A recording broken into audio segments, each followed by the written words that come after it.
विद्वान का नाम था शास्त्रार्थ महारथी दिग्विजयी महापंडित श्री पद्मनाभाचार्य जी महाराज। बाल्यकाल में ही भगवती ब्रह्म गायत्री की उपासना उन्होंने की। उसके बाद भगवती सरस्वती की उपासना की और सरस्वती ने उन्हें प्रकट होकर वर दिया था कि संपूर्ण शास्त्रों के तुम चूड़ांत विद्वान हो जाओगे, शास्त्रार्थ में तुम्हारा कोई मुकाबला नहीं करे। वरदान मांगा, उन्होंने सरस्वती जी ने दे दिया। वो पूरे भारत की दिग्विजय यात्रा करते हुए काशी पहुंचे। काशी में हड़कंप मच गया। काशी के विद्वानों ने बैठक की, बोले भाई ये तो संपूर्ण शास्त्रों का निष्णात विद्वान है, इसके सामने कोई बैठने लायक नहीं है।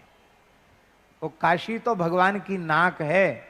सप्तपुरियों में काशी को भगवान की नासिका कहा गया, नासांच वाराणसीम। और यहां काशी के विद्वानों का हार जाना का मतलब नाक कट जाना। नाक नहीं कटनी चाहिए काशी की। तो विश्वनाथ जी को मनाया, हे विश्वनाथ जी आप कृपा करो। विश्वनाथ जी के मंदिर से आवाज आई। जब हृदय से ब्राह्मणों ने भगवान शिव को पुकारा, उनका अर्चन पूजन किया, तो मंदिर से आवाज आई, इस महापंडित को कबीरदास जी से मिला दो, इसका नशा उतर जाएगा। पंडितों ने कहा वाह जी वाह, भोले बाबा भी क्या बात कह रहे हैं। जो कबीरदास जी निरक्षर भट्टाचार्य हैं, मसी कागज छुओ नहीं, कलम गही नहीं हाथ, उनसे इतने बड़े विद्वान के शास्त्रार्थ की बात कह रहे हैं। चलो कोई बात नहीं, आपने तो कह दिया है तो कह देते हैं। तो विद्वान मिलकर के कबीरदास जी के पास गए। बाबा काशी की लाज बचाओ, भगवान भूत भावन विश्वनाथ जी की आज्ञा है, आपको शास्त्रार्थ करना है महापंडित पद्मनाभ से। श्री कबीरदास जी हंसने लगे। अरे बोले हम पढ़े लिखे थोड़े ही हैं, पर काशीपुरी के मालिक भगवान विश्वनाथ हैं और हम उनकी नगरी में रहते हैं, तो उन राजाज्ञा का पालन करना हमारा धर्म है। बड़े लोग आज्ञा नहीं देते, आज्ञा के साथ साथ आज्ञा पालन की सामर्थ्य भी देते हैं। इसलिए भगवान शंकर की आज्ञा हम सिरोधार्य करते हैं। पर मेरी एक प्रार्थना है। क्या? बोले हम जाएंगे नहीं उनके पास, वो हमारे पास भले ही हमें, हम नहीं जाएंगे, हमको क्या लेना देना किसी से जाके हम शास्त्रार्थ करें। बोले ठीक है। ब्राह्मणों ने पद्मनाभ जी से कहा कि देखो काशी में इतने विद्वान हैं कि वर्षों लग जाएंगे तो भी आप काशी को तो जीत नहीं पाओ। कितनों को जीतोगे? कोई ना कोई शास्त्रार्थ के लिए ताल ठोकता रहेगा, कहाँ तक आप परेशान होगे।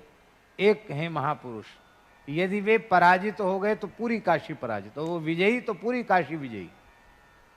उनकी जय विजय में ही काशी की जय विजय पराजय सब निश्चित है।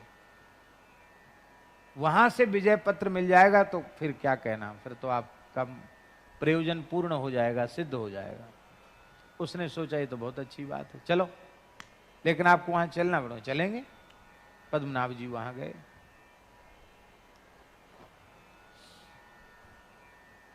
सीधे साधे कबीरदास जी, उनको देख के वो समझ तो गए कि पढ़े लिखे तो ये नहीं है। शकल सूरत से उनको समझ में आ गया। लेकिन चलो कोई बात नहीं, इन लोगों ने कहा है, बैठ गए।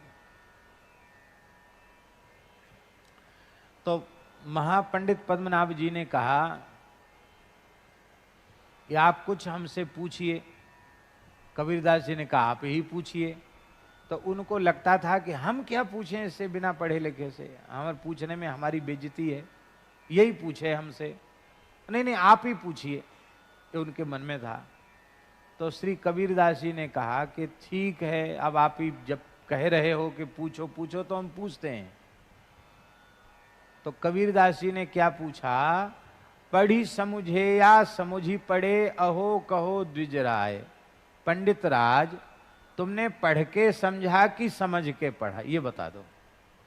तुमने पढ़ के समझा कि समझ के पढ़ा? वो तो सोचते थे कि न्याय व्याकरण वेदांत आदि विषयों में से कोई बात पूछेंगे। इन्होंने विचित्र बात पूछी, पढ़ के समझा कि समझ के पढ़ा। एक बार तो उनको उत्तर देते नहीं बने। सुन कबीर की बहन को पंडित गयो चक्कर आए। बोले बोलो बोलो क्या बात है, आपने पढ़ के समझा कि समझ के पढ़ा? थोड़ी देर में पंडित ने उत्तर दिया, भगवान ना हमने पढ़ के समझा ना समझ के पढ़ा।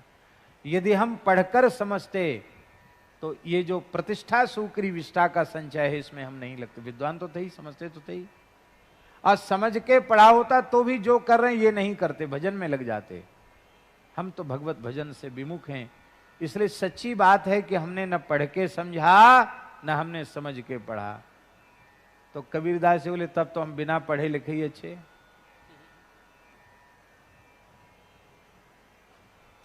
हमको पढ़ के भी नहीं समझना पड़ा, समझ के भी नहीं पढ़ना पड़ा, हमको जो समझने वाली बात थी वो समझ में आ गई।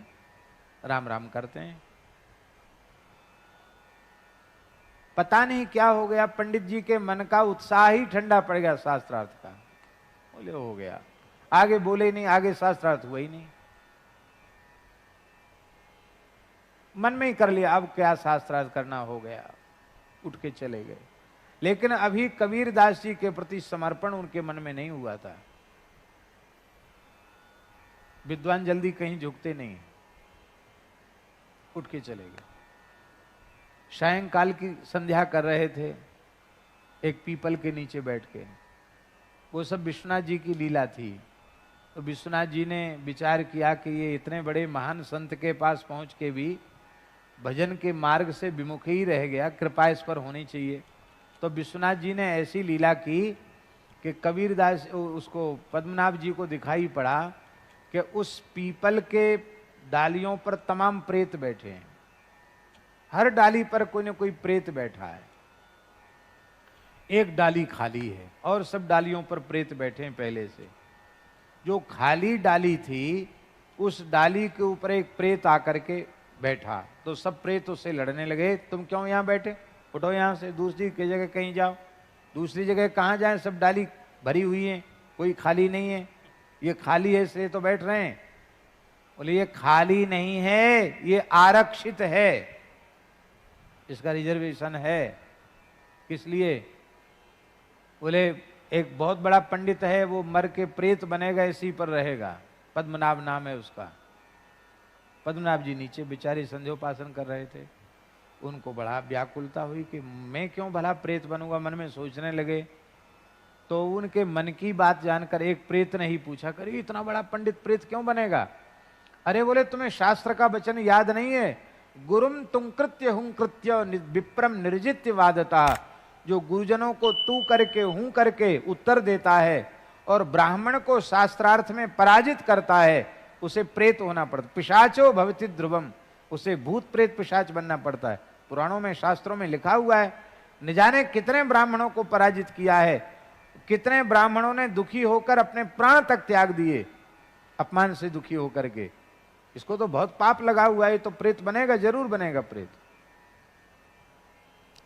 तो एक प्रेत बोला, अरे भाई इतने बड़े विद्वान को कम से कम प्रेत तो नहीं बनना चाहिए, इतना बेचारा संध्या करता है, भजन करता है, इसको प्रेत क्यों बनना पड़ेगा?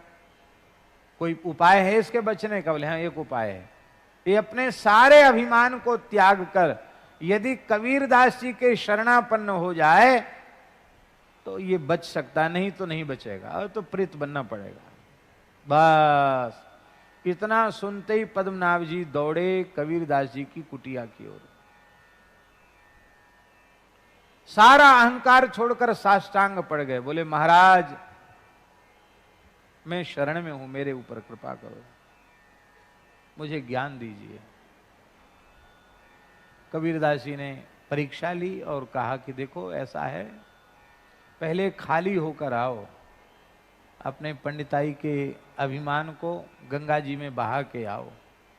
गंगा स्नान करके जैसे ही आए तो श्री कबीरदास जी ने कहा बस अब केवल राम नाम में अपने मन को लगा दो। क्या कहा कबीरदास जी ने?